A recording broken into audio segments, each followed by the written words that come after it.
반장 출신 87세 보험 설계사 한상철.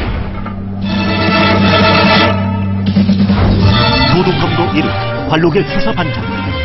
하지만 30여 년 형사생활을 마친 그가 사기를 당하고 맙니다. 내가 수사관은 119 유명하지만은 저 사회는 백지 아닙니까? 15일 만에 그 돈 싹 당해버렸어요. 그렇게 시작된 두 번째 인생 보험 설계사. 그는 전직 형사답게 다리 닳도록 뛰어다녔고 고객 관리도 철저했습니다. 계약자가 바로 동동 부린데 어찌하면 좋냐고. 알았어, 내가 나갈게. 나가는 거에 밤이고 낮이고. 결국 전설의 수사반장은 보험업계에서도 출구가 되었습니다. 노력 안 하면요 살아갈 수가 없어요. 죽을 때까지 갖고 있을 겁니다. 연봉 3억, 아흔을 앞둔 보험 설계사 한상철 씨를 소개합니다.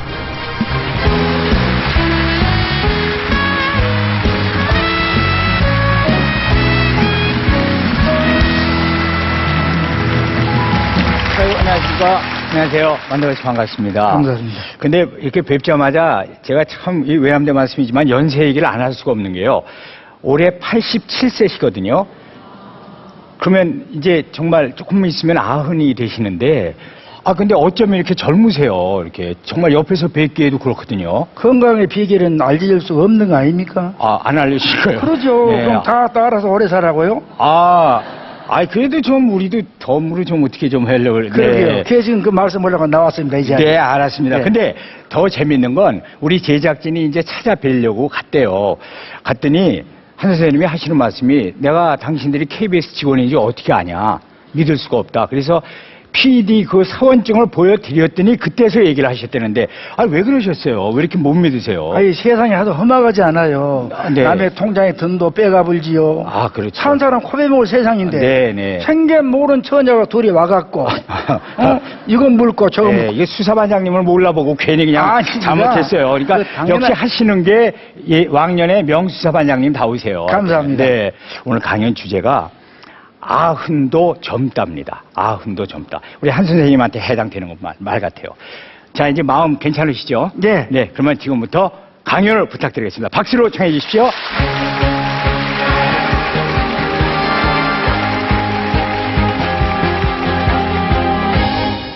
여러분 보다시피 제가 야단 7입니다.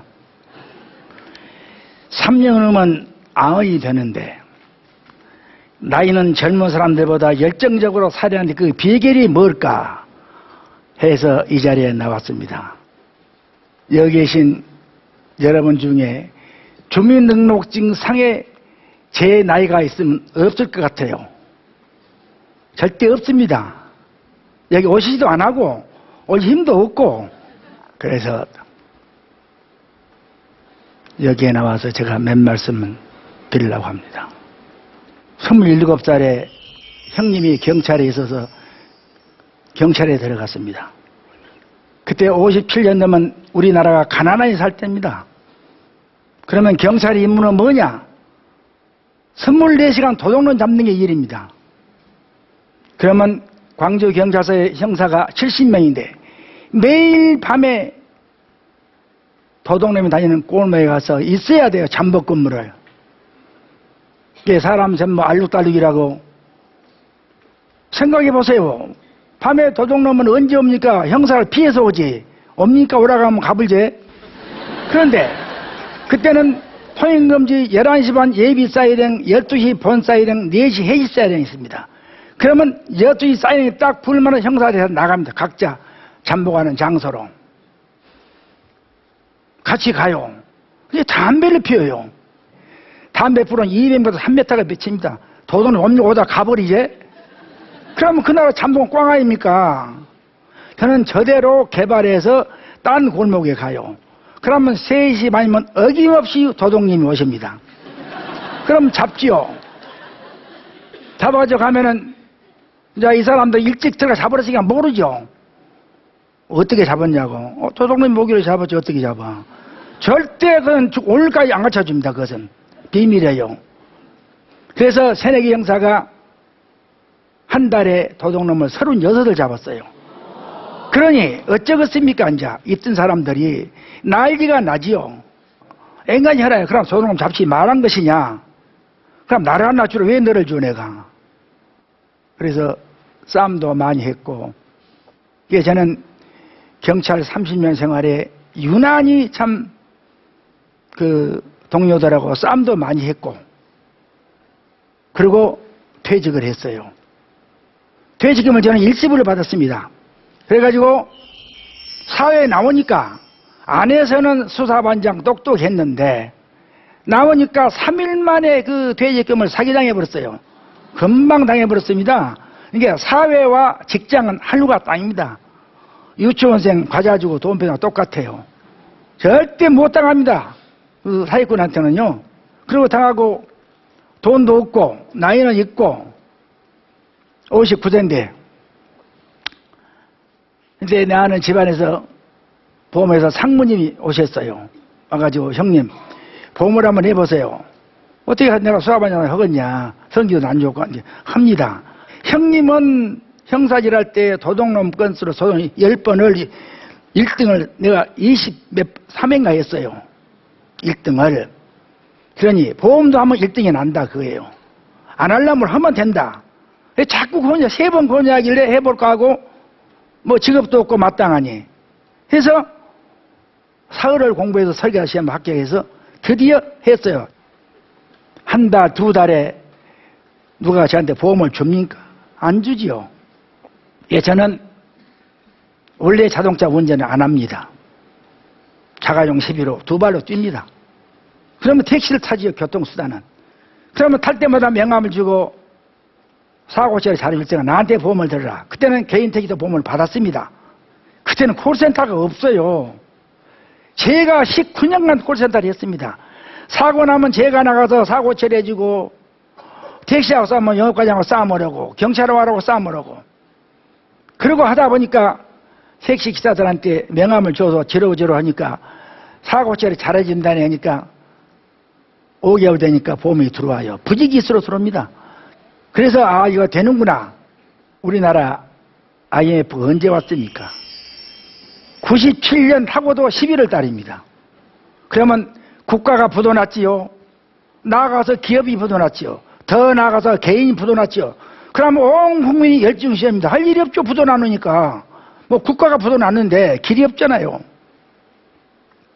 그래서 제가 결심을 했습니다.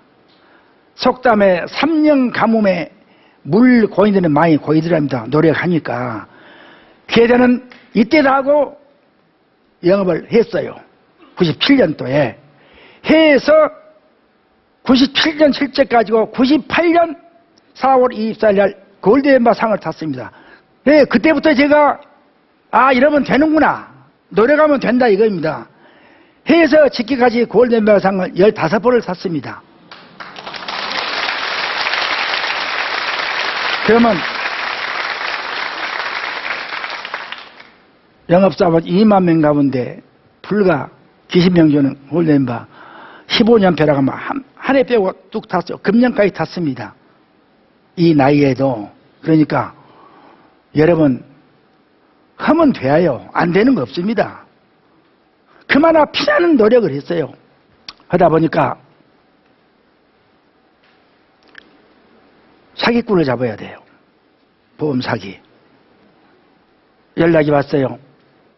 아킬레스 건이라고 하면 발 뒤쪽 심줄을 말합니다. 거기 떨어지면 5cm를 못 갑니다. 통증이 와서. 그래서 아킬레스 건이 떨어지는 보름간 일을 했다는 거예요. 공장에서. 우리 보험 계약자는 이제. 걔 나갔어요. 본인을 만났습니다. 너희 병원에 안 갔느냐 함께는 돈이 없어 안 갔죠. 근데 왜 청구했냐 그러니까 떨어졌다 이거요. 좋다고. 경찰에다 단호를 넣었어요. 이러면 처벌해주라고 가짜라고. 근데 경찰이 2달을 수사했습니다. 근데 의사가 발행하는 진단서가 있어요. 진단서 경찰 어쩔 수 없잖아요. 그래서 할 수 없이 심증은 가나 어쩔 수 없다고 송치를 했습니다. 그래서 제가 민사적으로 재판해서 우리 회사를 놔두고 그러면 2억 5천을 청구했어요. 그래서 내가 부장판사한테 만리장성을 썼습니다. 이건 아닙니다. 이건 절대 가짜입니다. 진단서가. 그러니 한 번만 제 말 들어했더면 판사가 양쪽 변호사를 불렀습니다. 영업 설계사가 무엇이 나올 거 있다고 이렇게 발버둥을 치겠냐 2년 반 동안. 이건 진단서에 문제가 있는 거 아니냐 말이다. 그분 말대로. 그래서 판사가 조정합의를 해갖고 2억 5천 청구에 2,300에 판결했습니다. 그래서 회사 회장님하고 전무님 내려져서 상장과 공로표를 주면서 희망이 뭐냐고 얘기하라고. 좋습니다. 흘랍니다. 저는 상금 필요 없고 우리 회사 종신형 고물 지어 주세요. 고문 보상센터, 호남보상센터. 그 대신 고문은 한 달에 판공비가 200을 주는데 그거를 취소 안 받으랍니다. 회수하고 종신형 고문을 주라고 그랬죠. 저는 하루 일과가 있어요. 아침 6시에 여러분 제 말을 잘 들으세요. 분명히 생활에 보탬이 될 거예요. 6시에 일어나서 냉수 마찰을 365일 합니다. 아침 저녁으로. 거울로 줄 때는 온수로 하고 배꼽 밑으로 냉수 마찰을 합니다. 그리고 샤워를 다 하고 욕조대를 잡고 허리를 이 뼈를 유연하게 해줘야 합니다. 엎드려 부처를 100여번 해보세요. 억지로 하지 말고 이렇게 자연스럽게 허리를 유연하게 해서 100여번 해보세요. 그걸 생활화가 되면요 허리에 엄청난 효과가 옵니다. 뭐 한줌막 갈 필요 없고 침 맞으라고 없고 정액 갈 거 없습니다. 제가 실 사람은 정인입니다. 지금 하고 있어요. 이 나이에 저는 허리랑은 모르고 삽니다. 꼭 아침이면은 냉수 두 컵, 영양제 2알 먹습니다. 그게 아침 식사입니다. 그러면 8시에 나와서 보상센터 한 30시간 사고 처리 지시하고 또 내 사무실에 갑니다. 한 2시간 지시하고 또 나와서 사고 나면 우리 계약자는 하나가 지금도 저한테 오라갑니다. 그런데 내 계약자는 약 1,800이 넘어요. 자동차만. 근데 하나같이 콜센터가 지금 생긴 10명이 넘었습니다. 연락 안 하면 저한테 해요. 어쩔 때를 보니까 밤 3시에 나가는데 나도 모르게 잠옷 우토리어 입고 나갔죠. 모르고 이제 가서 보니까 우토리어요.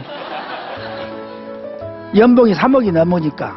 그러면 여러분 이 나이에 3억이 넘으니까 와, 저 영감탱이 많이 번가 보다. 아닙니다. 영업이라 하는 것은요 돈이 들어갈 구멍이 무궁무궁합니다. 말 못할 돈 들어간 구멍이. 그렇지 않으면요 이 영업이 영위가 안 됩니다. 물론 피나는 고생을 해야죠. 그래서 내가 지금도 그 막 시작해갖고 어려웠던 시절 생각하면요 한없이 참 서글프고 어찌할 바를 모르고 한나 배워하고 그랬어요. 이제 성공을 하고 보니까 다 지나간 일. 지금도 그 시절이 온다면 저는 또 시작해서 성공을 할 겁니다. 인간은 그러한 인내와 욕심, 카리스마가 있어야 됩니다. 이 나이에 카리스마 말하면 저 영감 미쳤는가 보다 하지만은 그건 미친 거 아니거든요. 저는 지금도 그 시절이 되면은 영업을 하고 지하에 가서도 아마 저는 영업을 할 겁니다. 여러분 오늘 짧은 시간에 죄송합니다. 감사합니다.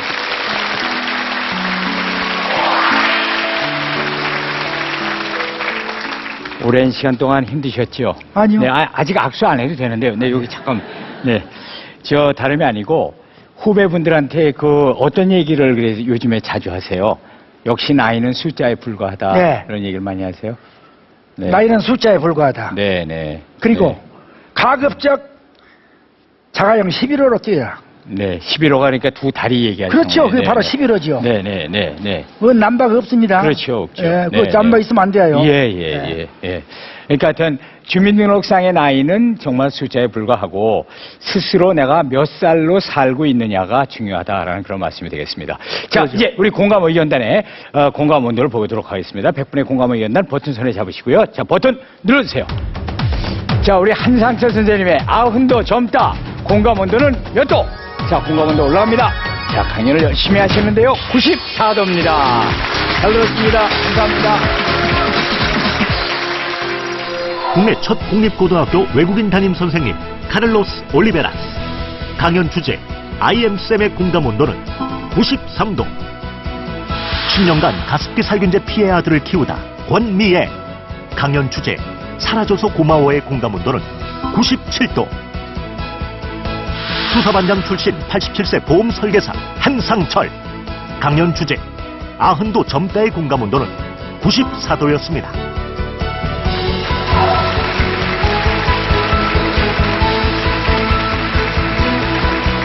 자, 세 분의 강연을 다 들어봤는데요. 이제 강연하신 거 소감을 한 번씩 좀 들어보도록 하겠습니다. 강연하신 느낌은 지금 어떠세요?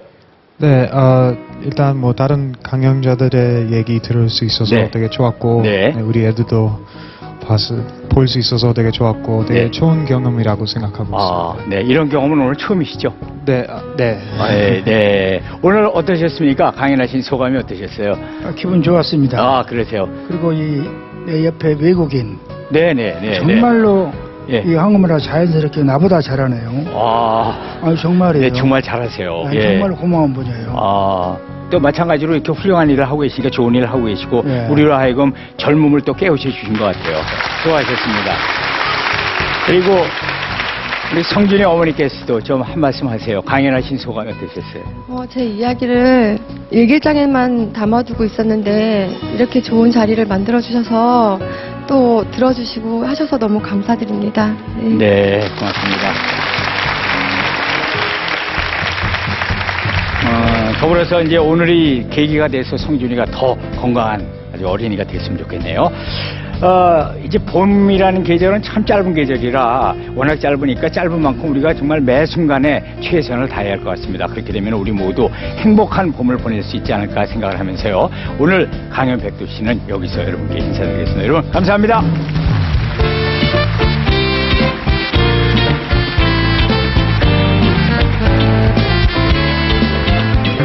여든 7살인데 불구하고 봄에 항상 열정을 가지고 일하시는 모습에 평소에 안일하게 생각했던 제 자신을 돌아보게 되었고요. 다른 분들한테 들려줄 수 있는 삶을 살고 싶다고 생각했습니다. 그분들 고생했을 심정이 이해가 많이 돼서 그래서 굉장히 좋았습니다. 공감도 하고. 강연 백도시는 감동이다. 내 삶의 활력소다.